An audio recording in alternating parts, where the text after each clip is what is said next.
ona koja nije obrazovana, ona koja je muško i ona koja je žensko, prožeta istim veličanstvenim načelom ljubavi i dostojanstva.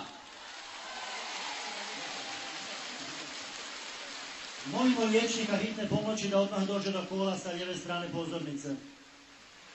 I zato sam počeo s tim da vas volim.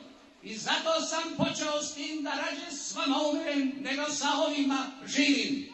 I znam, sasvim sigurno znam, da ću u ovoj ljubavi i s ovom ljubavi, u ovom dostojanstvu i s ovim dostojanstvom živjeti i kad me ne bude, i to je moja radost i to je moja snaga kao i svih vas.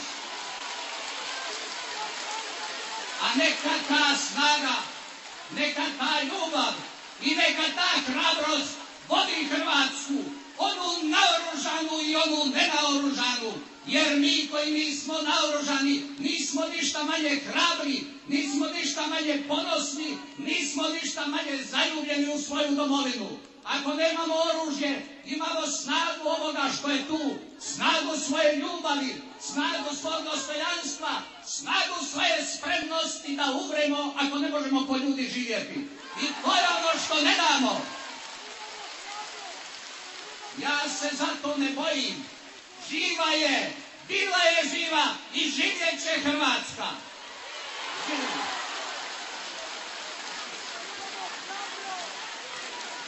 Zahvaljujemo delegaciji hrvatskih pisaca.